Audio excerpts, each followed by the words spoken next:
Welcome to This Week in UNC Baseball with head coach Scott Forbes. I'm Tommy Ashley. That's Matt Clements. Of course, the man in the middle is the man of the hour. We're sponsored by Johnny T-Shirt and JohnnyT-Shirt.com. Coach Forbes, obviously, you'd like to get at least one more, preferably two more wins in the weekend, but I said it to you Friday night, and I said it again after yesterday's game. That's just a hell of a baseball series against a very good team. Wins, losses, yes, they matter, but the experience that your guys got, both in Fayetteville, in Greenville, and in Boshamer on Friday night, you can't quantify that. Yeah, I couldn't agree more. Unbelievable atmospheres here, Fayetteville, at ECU. Somebody said it best yesterday. There were three super regional atmospheres, which this time of year, the second weekend of the season, I think we played 7 games. That's so good for your team. Obviously, you want to win the series. So, we're not happy with the results. But you learn way more about your team when you play in series like this. And it helps you down the road when you play in a really, really tough league and you have to play some really tough road games. When you look at the outcome, clearly, I don't know how you guys grade it, but the resilience, positive. The comebacks, positive. The offense, especially late when you got those starters out of the game, positives. But the pitching performances, Folger Boaz, Dalton Pence, Poston seem to be set. They've performed as expected, maybe a little better than expected. Elsewhere, though, Saturday and Sunday, a lot of work to do. What goes into that at this time of the season? I mean, is it too early to worry about it? Is it something you're tinkering with constantly? How does it go? Yeah, I'm not a big worrier, number one. But when you lose a guy like Knapp, you step back and you're like, okay, we felt good about our Friday guy and really good about Boaz as a Friday guy pitching on Saturday, but he wasn't experienced and he is a freshman. And we were going to kind of go from there. So then we looked at it and we said, okay, well, we're going to give Peterson a chance on Saturday. And Olin had a pretty solid preseason. We had some other guys that had really good preseasons that we worked as starters. And we went with Peterson and Olin. And they just haven't, had very good outings as starters. And that's where we come in. And we know they can still help us in some way, shape, or form. But we made those adjustments. In 2011, Michael Moore was in the rotation all the way up to the third weekend or fourth weekend in ACC play. And then we put him in the bullpen. So we'll make those adjustments this week. I really like what I saw for the most part from all of our guys, out of the bullpen. We just didn't get quality starts on Saturday and Sunday. And when that's the case, it taxes you a little bit more. Aiden Houck was tremendous, gave up the 1 home run, had great stuff. Matty Mathias gave up some hits, but he had great stuff. You talked about Poston. You talked about Pence. Bover was good out of the bullpen. Flannery getting his feet wet in that environment. It's not that he gave up hits. He walked a couple guys. So really it starts with starting pitching. We got to get that ironed out a little bit more. And that's what we met about this morning. What adjustments can we make and how we're going to approach that. So we feel like we have a good plan, and I'm excited to see what these guys do this week. Let me ask you about, and I don't want to steal everything from Matt, so I'm going to defer here in a second, but I wanted to ask you about working to the starting pitch. Like, how do you get to this? I want this guy to start. It seems like Peterson's has been solid for a couple innings, but that's clearly not enough for a starting pitcher. How do you work through that process of finding those guys that you ultimately can trust to start versus having to have a staff day on Sunday or on Saturday? Yeah, no doubt. That's what you have a preseason for. But the preseason doesn't always end up being what happens in the season. Guys have some really good outings, and you think, hey, okay, he's shown he might have the potential to be a starter. But at the end of the day, Ben Peterson, Olin Johnson, DeCaro, you name any of them, even Folger Boaz. Everybody that we've started out there, it was their first start at the University of North Carolina, which is pretty rare. But when you lose that guy, and this will be the last time I really say anything about it because you can't. It is what it is. We don't have that. But sometimes because of that, it takes a little longer to get those guys in the right spots and figure out, okay, who can if it's not going to be Peterson and it's not going to be Olin, who are the next two guys we're going to throw out there to see? Can they do that? Do they have the potential? And that's based on the preseason. That's all you have at this point in their history and that type of thing. Coach Forbes, one of the things that I thought was a real big positive for the weekend and for the beginning of the season is looking at the play of freshman catcher Luke Stevenson. On Friday, he saved at least 2 runs defensively in a 2-1, really tight Friday matchup, and seems to be, showing great range behind the plate. Can you discuss his play and what he's shown you so far as a freshman? Yeah, I mean, obviously he hasn't got going yet with the bat, but he will. I was looking at it. It's crazy to me that, we've scored a lot of runs, and D'Onofrio, Harbor, Stevenson hadn't even hit a home run yet. So that's very exciting for our offense. But he's a catcher first. He controls the running game. Our pitchers like throwing to him. I've been extremely pleased. Only 2 pass balls so far this season. Blocked a lot of really big balls that have been in the dirt. We hadn't given up many stolen bases. So he's been huge for us. Parker Haskin will get a little time so we don't kill Luke as well, and he's good as well. And during the game on Saturday, you had a mound visit with Boston Flannery, and it's very rare for you to go out to the mound and not pull the pitcher. Can you talk about, was that just to calm the team down, or can you talk about your discussion with him? And it really seems like he bounced back after that visit. Yeah, you'll see that more. We talked about it as a staff. When I take visits now, it's going to be more about coaching the team in the game, not necessarily mechanics or an individual pitching thing. Coach Gaines and I and Coach House sat down, and we made that decision that we feel like, okay, every time I go out there, our guys now know, you'll notice when I go out there, the infielders come in and we're just talking about a situation, or I'm trying to slow the game down. I used to love the way Mike Martin used to do it, and he just did it to try to get on the other team's nerves or slow the game down, or also just slow your guys down a little bit. And then when our pitching coach goes out there, Coach Gaines, he's strictly going out there to talk to the pitcher about what he sees and how can we make this adjustment, what type of pitch we need to throw, that type of thing. Matty Mateus getting that opportunity. I mean, we talked to him Friday after it.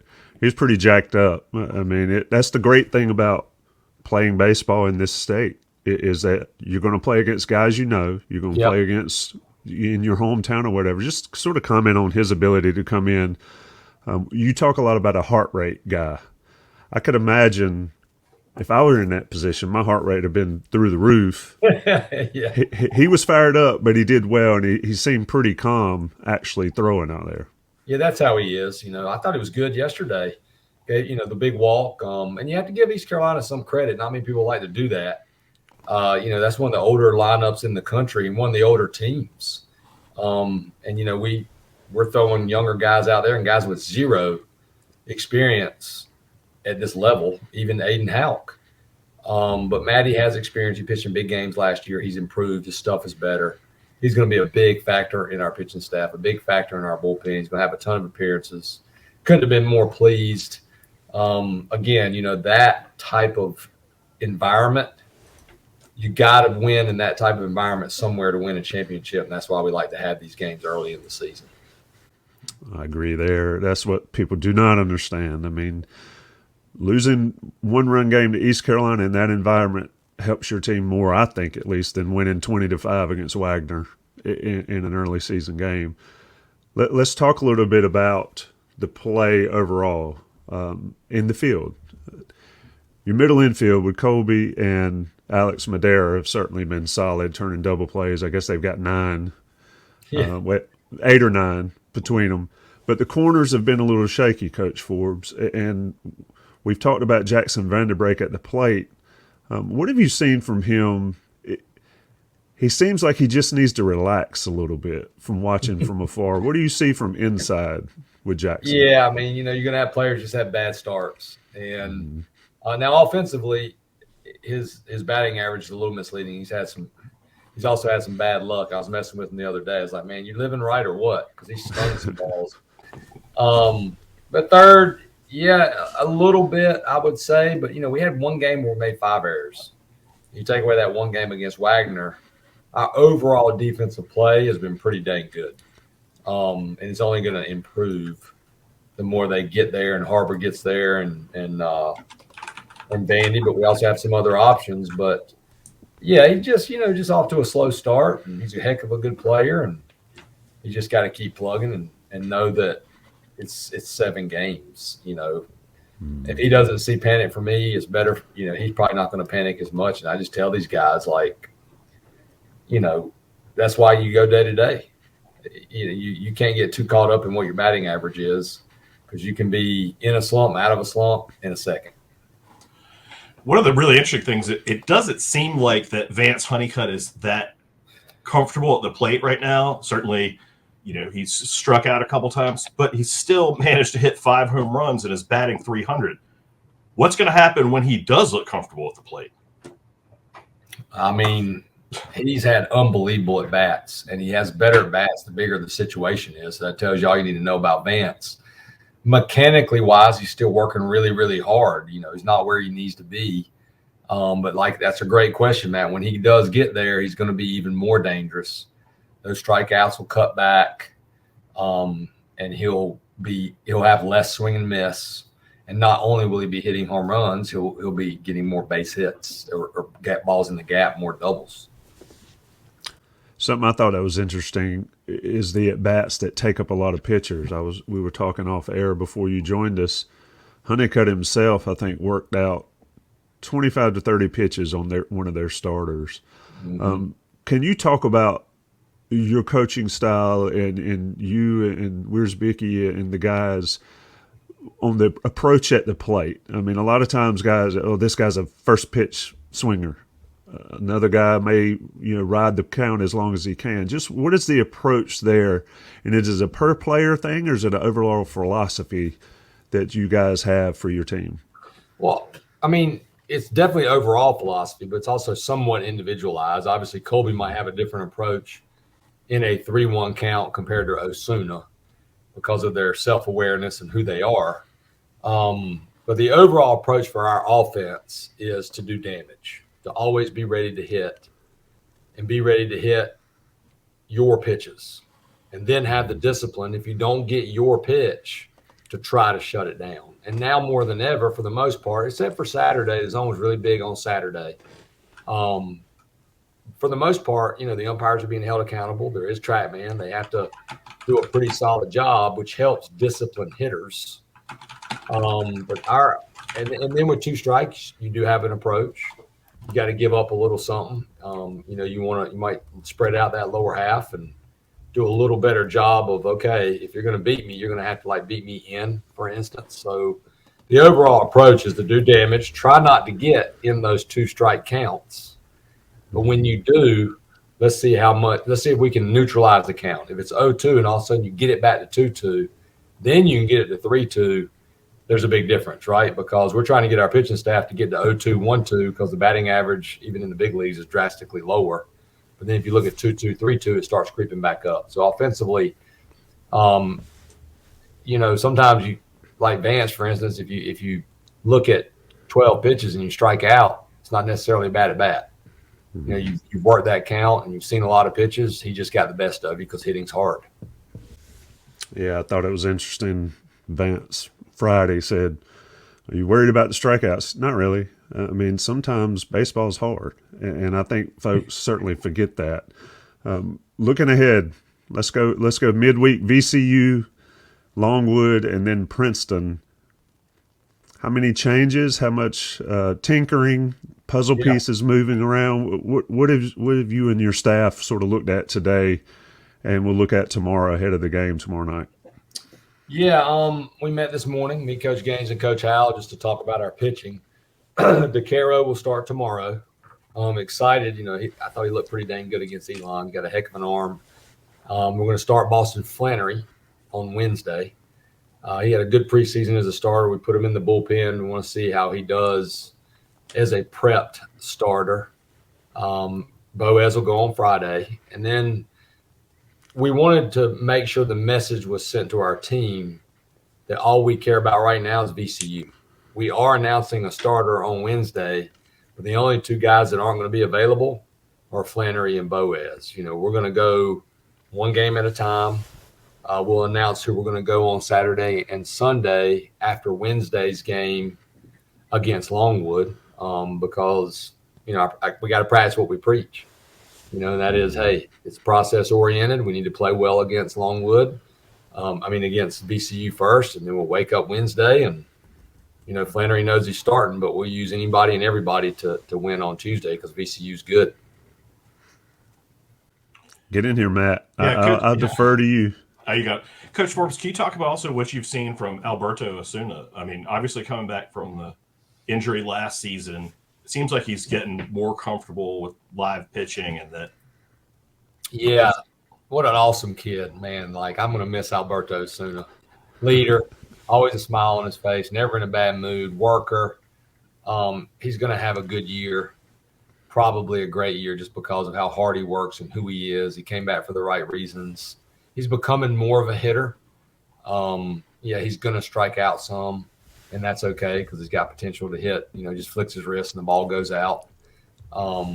But, it doesn't surprise me. I think he's going to continue to improve for us and be a huge part of driving in runs for this offense. And something else that's been really interesting to see is Caleb Cost with the program. It certainly seems like he understands his role and he's very eager. Like, I saw him going out and warming up the outfielders. It just seems like he's having a really good time around the Diamond Heels. Can you talk about what it's like having a two-sport athlete on the team and how special that is for you? It's awesome. Caleb is awesome. Brings our team a lot of energy, phenomenal teammate, worker. I think he's going to play here. It's a crowded outfield right now. It's not easy to get in with Cook, Honeycutt, and D'Onofrio. Their outfield play has been unbelievable as well. But he works. He's starting to catch up because he wasn't with us in the fall. A lot of extra batting practice, a lot of extra work in the outfield with his reads. He's really fast, and he's a good base stealer, but becoming a better base runner, knowing the right reads, knowing, hey, I can't get doubled up on the line drive. But, man, talking about an awesome kid that, is just brings us a lot of positivity for sure.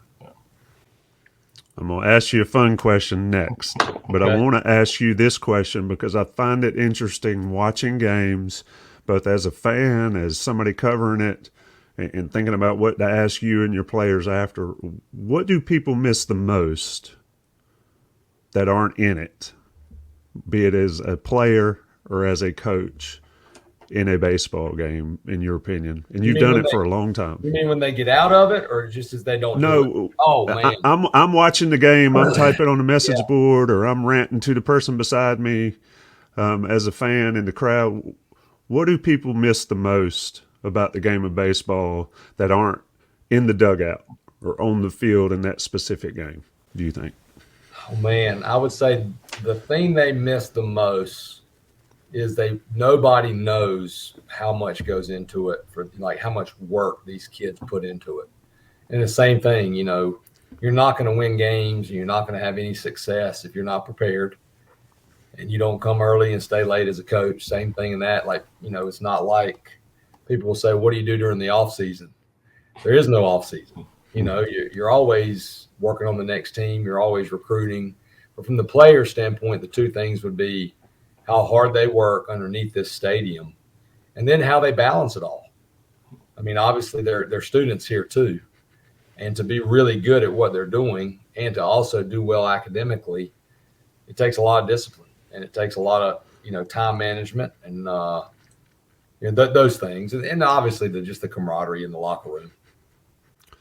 I have to remember watching these guys that my children are the same age, and I couldn't imagine seeing them put in those type situations. And I know it's easy to say, but I see a guy like Folger Boaz, and I'm like, well, my youngest is that same age. And talking to him after the game, I'm like, he's so well-spoken, he's fun, he's personable and all that. And he just pitched the game of his life so far. And I think it's fascinating. Now, fun questions, all right? Go-to pair of Jordans. Ooh. My go-to pair of Jordans are always the Jordan 1s, either the lows or the high top UNC, Carolina white and Carolina blue, just your traditional low top or high top 1s. like the cleats on Saturday, I think they were low top Jordan V's or something. I don't know. They're sweet. These guys. Yeah, I mean, I remember talking in the press box going, those cleats may be the finest looking cleats I've ever seen. Oh man, me and Madera were joking because Madera, I mean, he comes from a D3. That's where I played, like where you write a check for your hat and your shoes, and getting all this stuff. And then like he didn't even realize we had food ready for him on that first Friday against Wagner. D'Onofrio walked in with a sub from Subway, and we're like, dude, like we have a pregame meal for you. And he's like, we didn't have that, It's refreshing for sure. He hit the Rams Head deck Subway on the way in. Got another uni we're waiting on. We're ready to pull it out. We just hadn't got the pants yet. So when we do, we're excited about that as well. What's the weirdest thing, like when you see one of your players that has a habit or a tick or something they say all the time? Well, you just like, man, you're weird, dude. Yeah, Who's that guy? I mean, probably Matt Poston. Like he is something else, and he's just a pleasure to be there. We have a tremendous group. Mm-hmm. I really trust this group. Fun to watch. I'm excited to see where they're going to be. I was talking to Coach Gaines and Coach Weirs-Bicky and Coach Al on the bus. One of the most humiliating losses I've been a part of since I've been at UNC was 2018 at home against ECU on Sunday. Got our brains beat in. We lost the series. Kyle Dattries actually fumbled a ball down the third base line, and it went into the stands before the net was there. It went to the East Carolina fans were down there. We just got smoked. But that team ended up going to Omaha, and I feel the same way about this team. Doesn't mean we'll get there, but it's just a group that they work. They care about winning. They represent us well. Well, man, they just like when you got some guys that have some weirdisms, but they probably think I have some weirdisms as well. Yeah, there's a lot of weird people in the world. Everybody else is weird. I'm not weird. Everybody else is. That's how I've always looked at it. That's how it works. Yeah. Well, that is this has been Coach Forbes. It's still early in the season, a long ways to go, but we always appreciate you taking the time to talk to us, and it's always pretty fun. I try to keep it a little light for you because I know it's a heavy head. Heavy is the head that wears the crown, and you are wearing the crown for North Carolina baseball at the moment. Tar Heels, plenty of midweek action, VCU, Longwood, and then a series with Princeton. Mm-hmm. Scott Bradley returns to the Bosh. Good to have him back. Yeah, one of the greats at UNC. But it's an honor to be, like you said. I don't look at it that. It's fun every day. Wake up, get to go back to work, and we would have liked to win that daggum series, but that series is going to make us better. And I'm excited to go down in that locker room today and get back at it. That's the great thing about baseball. You got 5 games this week. Yep, indeed. Quickly. Hey, you better have a goldfish memory in baseball. Right. If you do not, it'll be a long year. Scott, appreciate you taking the time, my friend. Thank y'all. Let's pull the hoops. Big game tonight against Miami. Need a dub. Yeah, we're going to see you sitting there behind Hubert calling plays like you were at the Clemson game. No, not tonight. I gave my tickets away in. Allie's got some. I might go eat dinner since my wife and I never see each other during the season. We might try to grab one meal so we can see each other once a month, maybe. Hey, got to keep it straight at home. Mm-hmm. No doubt. Thank you guys for doing this. Hey, yeah, man. Appreciate it, Scott. Thank you. All right, have a good day. Yep, later.